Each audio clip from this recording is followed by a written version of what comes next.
হে আল্লাহর ওয়ালি, আমি যখন বাবার কবর থেকে মাটিগুলা সরানো শুরু করে দিয়েছি, তখনই আমার মনে কেমন জানি ভয় ভয় লাগতেছে। মাটি খনন কইরা একটা ছিদ্র কইরা আমি কবরের দিকে তাকাইছি। তাকায় দেখি কলসের মধ্যে একটা পয়সাও নাই। আগে তো পয়সার টাকা ছিল, কলসের মধ্যে একটা টাকাও নাই, একটা পয়সাও নাই। সবগুলা টাকা আমার বাবার শরীরের মধ্যে লাইগা আছে, চুমুক যেমন লাইগা থাকে। আমার বাবার শরীরের মধ্যে ওই টাকাগুলা কে যেন বিছায় রাখছে এমন মনে হয়। এ আল্লাহর বান্দা, ওই যুবক বলতেছে, হুজুরের পরের ঘটনাটা হলো আরো ভয়াবহ। আমি আমার বাবার শরীর থেকে এই টাকাগুলা সরানোর জন্য একটা লাঠি নিয়েছি। লাঠি, ওই লাঠির মধ্যে একটা ঘুনা লাগাইছি। ওই গুনাহ দিয়ে টাইনা আমি চাচ্ছি যে আমার এই টাকাগুলো আমি নিতে হবে, আমাকে নিতে হবে। হুজুর, বুজুর্গ আল্লাহর ওয়ালি, আমি আমার বাবার শরীর থেকে টাকা যখন টান মারলাম, একটা পয়সা ওই জায়গা থেকে সুইটা এসে আমার এই হাতের মধ্যে লাগছে। টান দিতে দেরি, ওই টানের কারণে পয়সাটা সুইটা এসে আমার হাতের মধ্যে লাগছে। হুজুর, হাতের মধ্যে লাগার পর থেকে যে হাতের জ্বলন এমন ভাবে জ্বলতেছে, হুজুর মনে হয় আমার উপরে কে যেন আগুন লাগায় দিছে, কে যেন আমার শরীরের মধ্যে কেরোসিন ডাইলা দিছে, কে যেন আমাকে আগুনের মধ্যে পোড়াইতেছে। হুজুর, কত পানি ডাললাম, কত বরফ লাগাইলাম, কোনোভাবেই জ্বলন থামে না। যত পানি দেই ততই যেন জ্বলন বাড়তেছে। আল্লাহর ওয়ালি ডাক দিয়ে বলে, রে যুবক,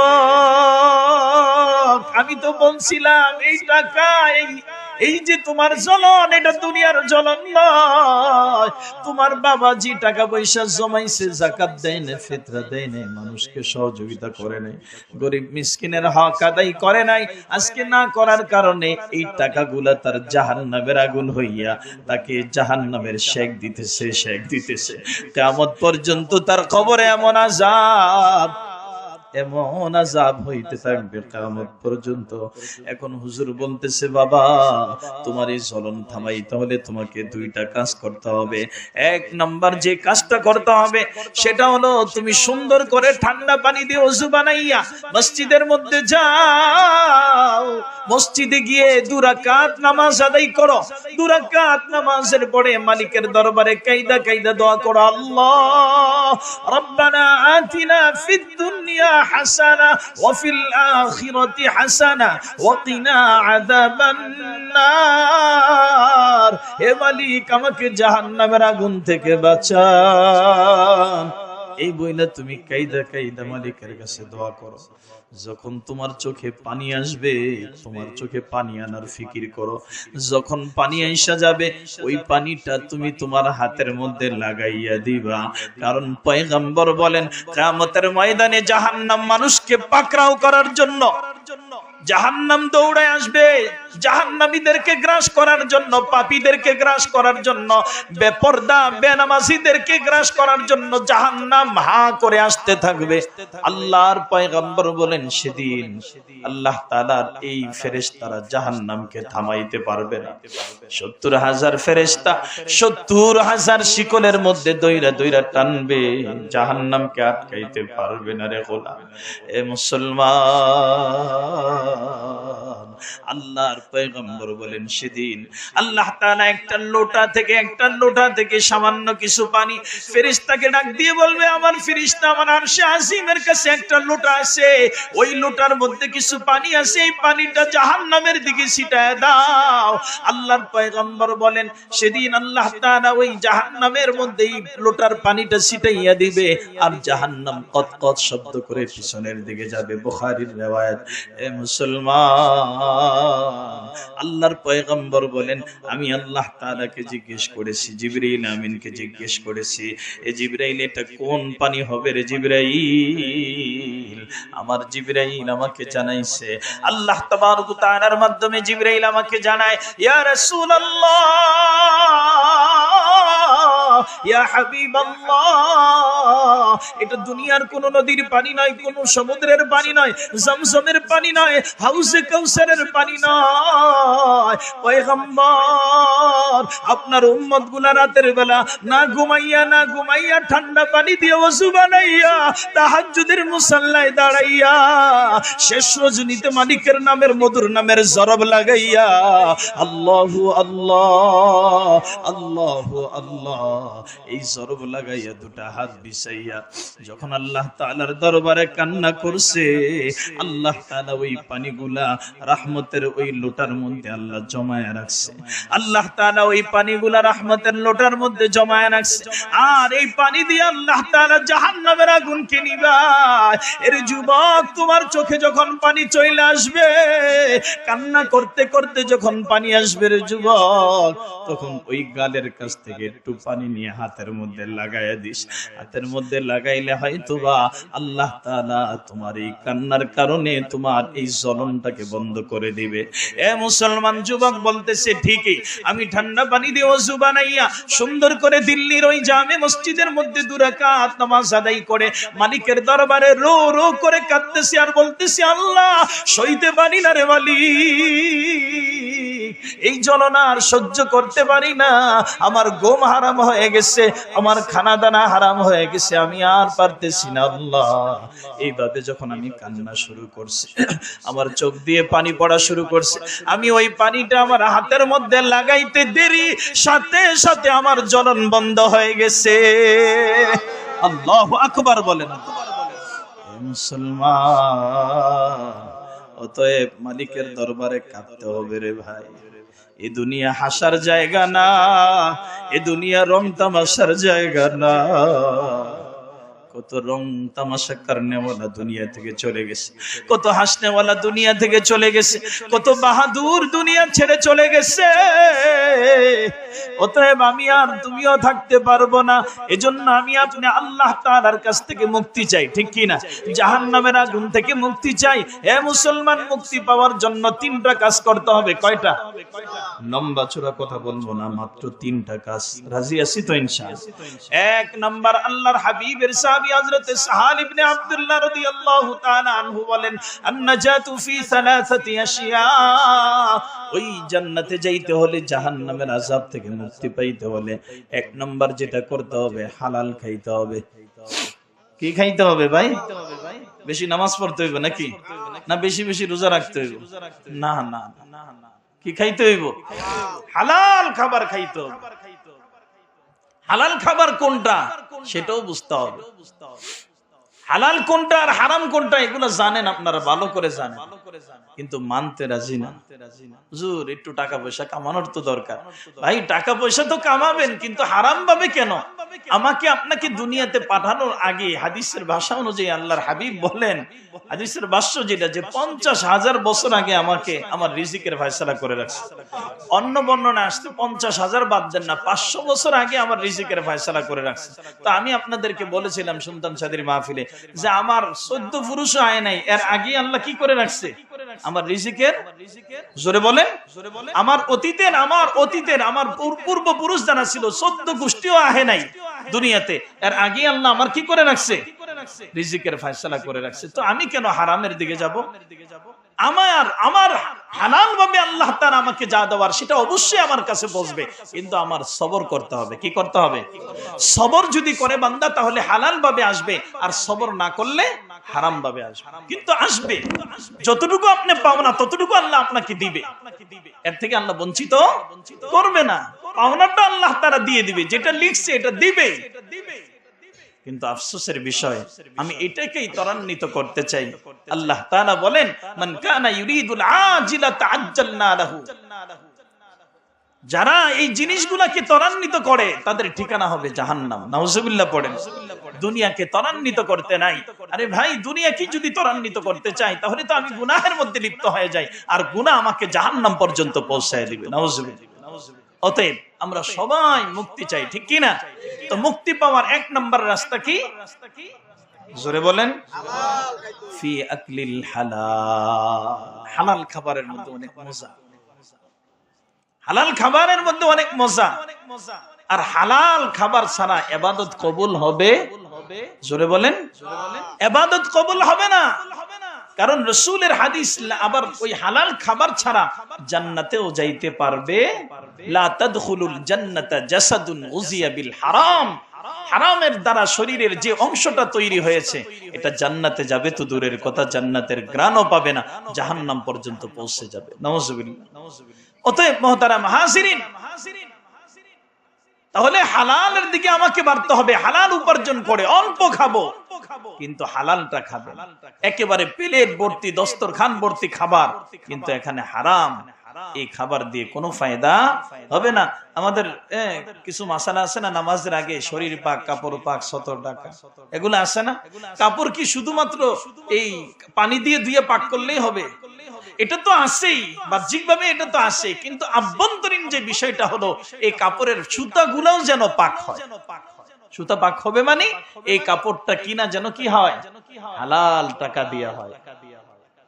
আমার শরীর পাক হবে, শরীরটা যেন পাক হয়। এটা শুধু বাহিরে পাক করলে হবে না, পেটটারও পাক করতে হবে, ভিতরটাও কি করতে হবে, পাক করতে হবে। এজন্য ভালো করে বুঝা, ফি আকলিল হালাল। হযরত ইব্রাহিম ইবনে আদহাম রাহমাতুল্লাহ আলাইহির নাম শুনছেন না? কেমন বড় বুজুর্গ ছিলেন। বলখের বাদশাহী ছেড়ে দিয়েছেন, বলখের বাদশাহী ছেড়ে দিয়েছেন ইব্রাহিম ইবনে আদহাম। সব কিছু ছেড়ে দিয়ে জঙ্গলার মধ্যে চলে গেছে। উনি রাজসিংহাসন সারারও একটা ঘটনা আছে, লম্বা চূড়া কথা। উনি একবার রাত্রিবেলা ঘুমায়, সিংহাসনের মধ্যে ঘুমাচ্ছে, হঠাৎ করে ছাদের উপর আওয়াজ হয়। কিরে, এই এত রাত্রে ছাদের উপর কে আওয়াজ করে? তো ওই ছাদের উপর থেকে একজনের জবাব দিল, কয় আমার ওট হারায় গেছে, তো ওট তালাশ করার জন্য ছাদের উপর আসছে। ইব্রাহিম ইবনে আদহাম রাহমাতুল্লাহ আলাইহি বলেন, এ বেয়াকুফ, ছাদের উপর কি ওট আসে? ওট তালাশ করার জন্য তুমি ছাদে আসছো? কয় ইব্রাহিম ইবনে আদহাম, যদি ছাদের উপর ওটকে তালাশ করলে ওট যদি না পাওয়া যায়, এই শাহী মহলে থাইকা মালিককে কিভাবে পাইবা? এই সিংহাসনের মধ্যে থাইকা, এই বালাখানার মধ্যে থাইকা মালিককে কিভাবে পাইবা? শুধু এটা নয়, আরেকবার এক বুজুর্গ, এক আল্লাহওয়ালা, আসলে আল্লাহ যাকে হেদায়েত দিবেন তাকে রাস্তা বের করে দেয়। তো এক বুজুর্গ আল্লাহওয়ালা একেবারে জীর্ণ শীর্ণ কাপড় গাট্টি একটা নিয়ে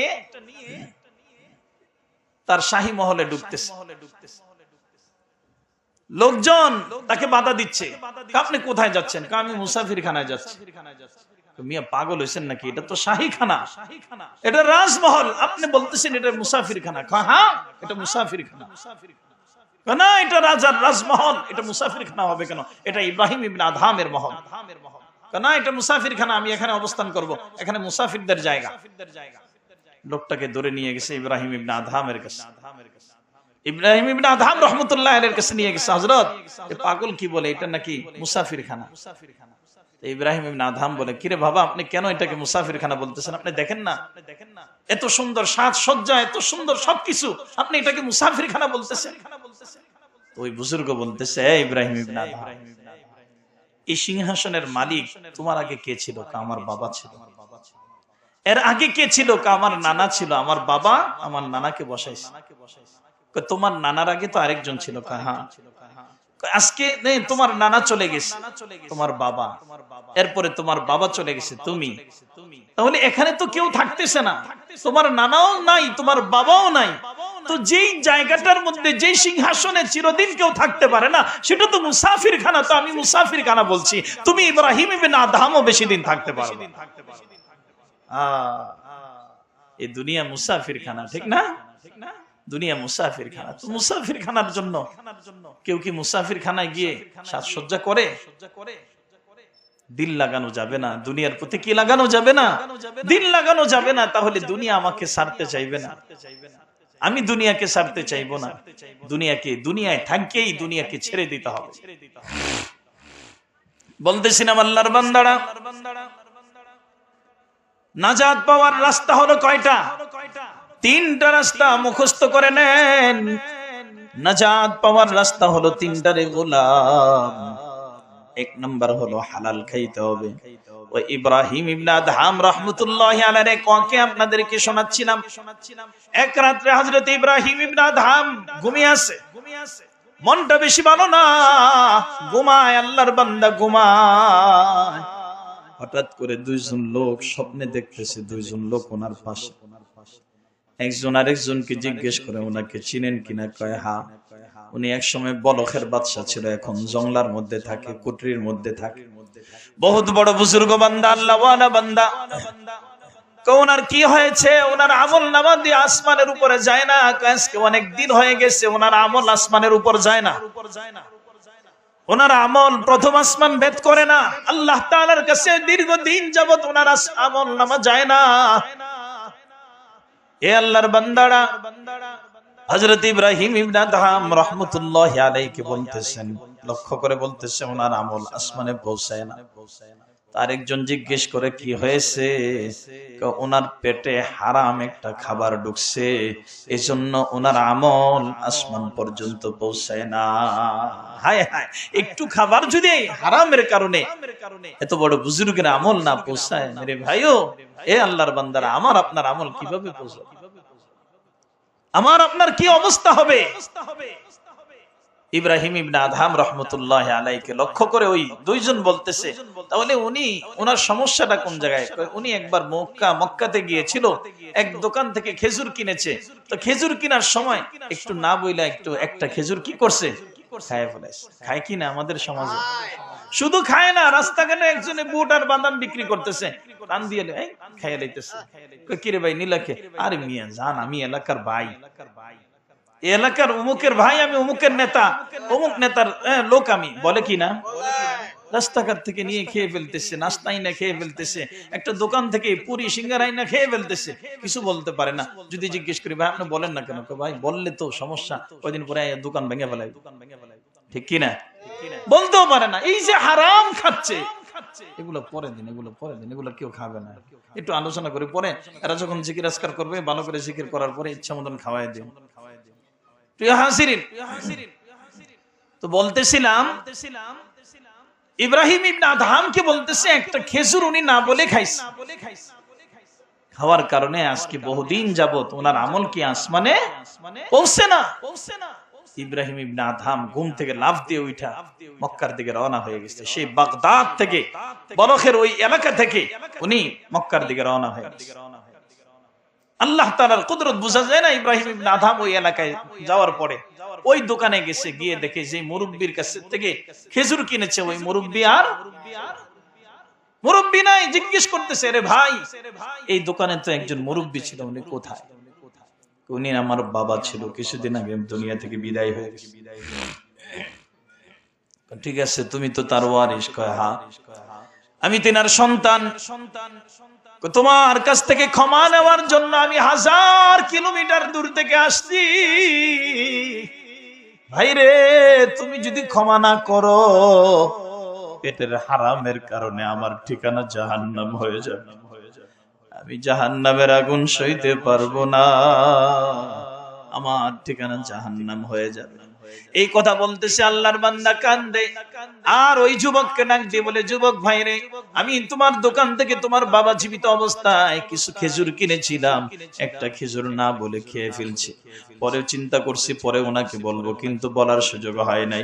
আমি না বলে খেয়ে ফেলছি রে ভাই, তুমি তোমার কাছে ক্ষমা চাই, তুমি আমাকে খেজুরের দাবিটা মাফ করে দাও, অথবা আমার কাছ থেকে টাকা নিয়ে নাও, আমি তোমার এই টাকা পরিশোধ করে দেই, আমাকে মাফ করে দাও। ওই যুবক বলতেছে, হুজুর আপনাকে দেখা তো বড় বুজুর্গ মনে হয়, কারণ একটা খেজুর ক্ষমা নেওয়ার জন্য কেউ আসে না, ঠিক কি না? কত মানুষের সম্পদ নষ্ট করে ফেলায়, বাড়িঘর নষ্ট করে ফেলায়, কোনদিন ক্ষমা নেওয়ার জন্য। তো বলতেছিলাম ইব্রাহিম ইবনে আদহামকে লক্ষ্য করে ওই যুবক বলতেছে, হুজুর আমার বাবা মারা যাওয়ার পরে আমার বাবার সম্পদ ভাগ হয়ে গেছে। আমার ভাই ছিল 2টা, আমার মা আর আমার বোন। আমরা ভাই কিছু অংশ পাইছি, আমার মা পেয়েছে কিছু, আমার ভাই পেয়ে, আমার বোন পেয়েছে কিছু। হুজুর আমার অংশটা আমি মাফ করে দিতে পারি, কিন্তু আমার ভাইয়ের অংশ, আমার বোনের অংশ, আমার